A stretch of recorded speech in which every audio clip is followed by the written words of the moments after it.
A rich man had two sons. The younger son asked his father for his share of the inheritance and left home. Not long after, he squandered his money and found himself in a far country in desperate need, hungry and destitute. There are many lessons we can learn from this story, but the main one is that no matter how far you stray from God, let's put it into practice in our daily lives.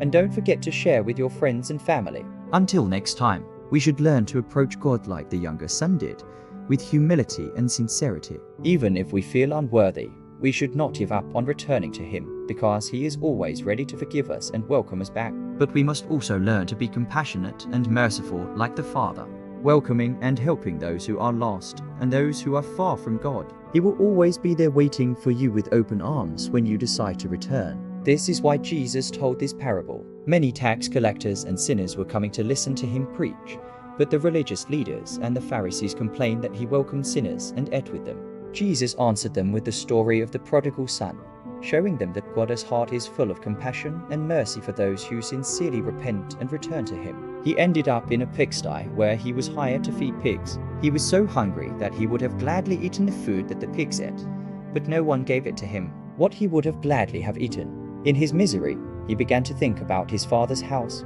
He recalled how the servants at least were given scraps of food that they threw to the dogs. So he decided to return home and beg for mercy. As he started to make his way home, his father saw him in the distance and ran out to meet him.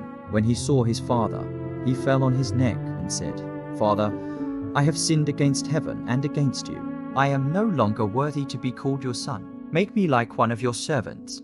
But the father hugged him and kissed him. Then he commanded that they bring out the best robe and put it on him. He put a ring on his finger and shoes on his feet, and they all went out to celebrate. This is the story of the prodigal son. But let's not just stop at hearing this story.